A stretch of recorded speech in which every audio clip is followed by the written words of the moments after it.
இதுதான் ஒவ்வொரு ஜனநாயகத்தின் உச்சகட்ட நிகழ்வா இருக்குது. மக்களாட்சியில மக்களின் ஒற்றை விரலால ஒட்டுமொத்த நாட்டின் தலைவிதியே நிர்ணயிக்குது. இந்த தேர்தல் இந்தியாவுல மாநிலங்கள்லயும் மத்திய அரசுக்கு உள்ளாட்சி அதிகாரத்துக்கும் யூனியன் டெரிட்டரிகளுக்கும் 5 ஆண்டுகளுக்கு ஒரு முறை நடக்கும் என்பதுதான் சட்டம். உலகின் மிக பெரும் ஜனநாயக நாடான இந்தியாவுல தேர்தல் என்பது ஜனநாயக திருவிழாவா பார்க்கப்படுது. தேர்தல் பிரச்சாரம், பொதுக்கூட்டங்கள், பேரணிகள், வாக்குறுதிகள், வினோதமான தேர்தல் பிரச்சார உத்திகள் அப்படின்ற அனைத்தும் மக்களுக்கு மற்ற விழாக்களை விட பெரிய விழாவா தேர்தல் பார்க்கப்படுது. இப்படிப்பட்ட தேர்தலை ஒரே கட்டமா நடத்துவதற்காக பல்வேறு தருணங்கள்ல பல முயற்சிகளை மேற்கொண்டு அதுல இருக்கும் செயல்பாட்டு சிக்கல்களாலும் சட்ட சிக்கல்களாலும் பொருளாதார சிக்கல்களாலும் பல முறை நிராகரிக்கப்பட்டே வந்துச்சு. இந்த நிலையில பாரதிய ஜனதா கட்சி தங்களுக்கு நெடுநாள் கனவான ஒரே நாடு ஒரே தேர்தல் கனவை இந்த முறை சட்டமா நிறைவேற்றுறதுக்கு துடிக்க ஆரம்பிச்சாங்க.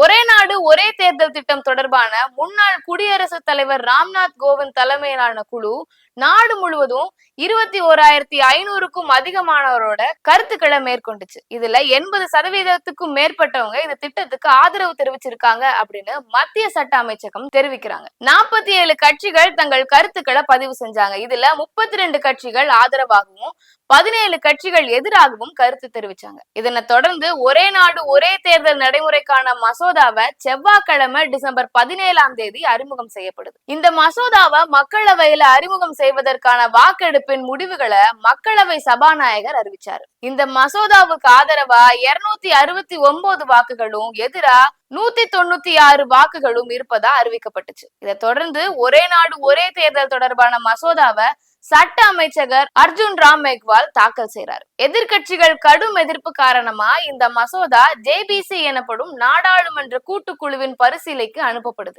இந்த குழு 90 நாட்கள்ல இந்த மசோதாவை குறித்து ஆய்வு செஞ்சு அறிக்கையை தாக்கல் செய்வாங்க. ஜேபிசி பரிசீலனைக்கு அப்புறம் இந்த மசோதா மீது மக்களவை மற்றும் மாநிலங்களவை விவாதிக்கப்பட்டு வாக்குகள் விடுக்கப்படும். ஏன் இவ்வளவு விவாதம், ஆதரவு, எதிர்ப்பு அப்படின்றதுலாம் நமக்கு ஆச்சரியமா இருக்கலாம். இந்த சட்ட மசோதாவை குறித்து இன்னும் விரிவா பார்க்கலாமா? கடந்த டிசம்பர் 2023ல இருந்து இந்த டிசம்பர் வரைக்கும் ஒரு ஆண்டு காலத்துல நாடாளுமன்ற தேர்தல், 8 மாநிலங்கள், ஜம்மு காஷ்மீரின் யூனியன் பிரதேசத்திற்கான சட்டமன்ற தேர்தல்கள் நடந்துச்சு. நாடாளுமன்ற தேர்தல் 7 கட்டங்களா சுமார் 45 நாட்கள் நடந்துச்சு.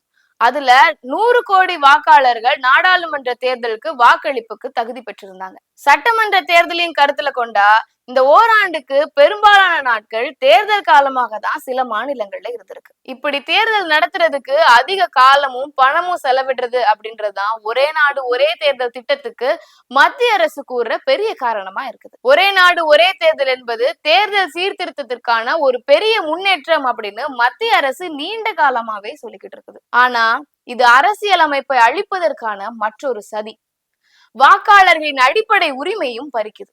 அதிபர் தேர்தல் நடத்துறது மாதிரி பொது தேர்தல் நடத்துவதே இதோட உள்நோக்கம். நாட்டை பாதுகாக்கிற பிரச்சனையில இருந்து கவனத்தை திசை திருப்பும் பாஜகவின் தந்திரம் அப்படின்னு ஒரே நாடு ஒரே தேர்தல் மசோதாவுக்கு கடும் எதிர்ப்பு தெரிவிச்சுக்கிட்டு இருக்காங்க எதிர்கட்சிகள். அவங்க பல்வேறு குற்றச்சாட்டுகளையும் முன் வச்சுக்கிட்டும் இருக்கிறாங்க. நாட்டின் பன்முகத்தன்மையையும் ஜனநாயகத்தையும் கொன்றடித்து நாட்டை ஒற்றையாட்சி முறை என்னும் பேரழிவுக்குள்ள தள்ளிவிடும் அப்படின்னு ஒரே நாடு ஒரே தேர்தல் கூட்டாட்சி தத்துவத்துக்கு எதிரானது அப்படின்னு முதல்வர் மு.க. ஸ்டாலின் தெரிவிச்சிருந்தார். மாநில சட்டமன்ற தேர்தலோட முக்கியத்துவம் குறைஞ்சிரும் அப்படின்றதும் அவர் தெரிவிச்சிருந்தார்.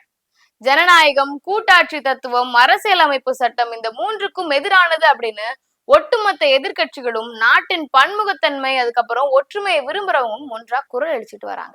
எதிர்கட்சிகளின் கவலை நியாயமானது தானே அப்படின்னு நமக்கு இயற்கையாவே ஒரு கேள்வி எழும். நேர விரயம், தேர்தல் செலவுகள், சீர்திருத்தம், வசதி இவற்றையெல்லாம் தாண்டி தேர்தல் நியாயமா நடைபெறணும் அப்படின்றதுதான் தேர்தலின் அடிப்படை தத்துவம்.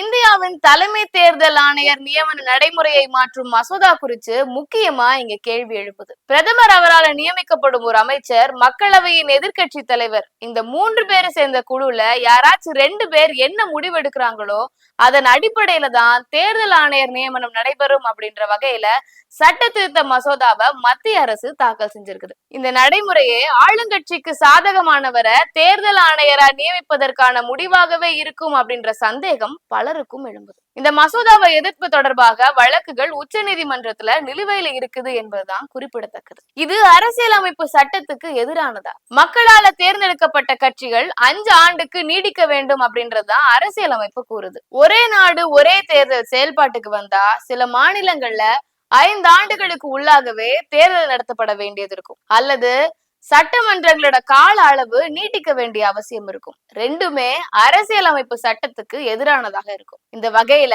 ஒரே நாடு ஒரே தேர்தல் அரசியலமைப்புக்கு எதிரானதாக மாற வாய்ப்பும் இருக்குது. அதுபோக ஒருவேளை ஒரே நேரத்துல தேர்தல் நடைபெற்றா நாடாளுமன்றத்துல பெரும்பான்மையோட 3/2 பங்கு மாநிலங்கள்ல ஒரு கட்சியை தலைமையாக கொண்ட கூட்டணி ஆட்சியை பிடிக்கிறது அப்படின்னா அரசியலமைப்பு சட்டத்தையே மாற்றிடலாம், சர்வாதிகாரமாகவும் அது மாறிடும் அப்படின்ற அச்சத்தை நிபுணர்களும் அரசியலமைப்பு சட்டத்தை தெளிவா படிச்சவங்களும் சொல்றாங்க. தேர்தல் என்பது அதிபர் முறையா மாறும் அப்படின்னு தமிழ்நாடு முதல்வர் மு.க.ஸ்டாலின் கூறியது கூட இது ஒட்டிய கருத்து தான் அப்படின்றதுல சந்தேகமே இல்லை. சரி, இப்படி அரசியல்வாதிகள் எதிரும் புதிருமா இருக்கிறது நமக்கு புரியுது.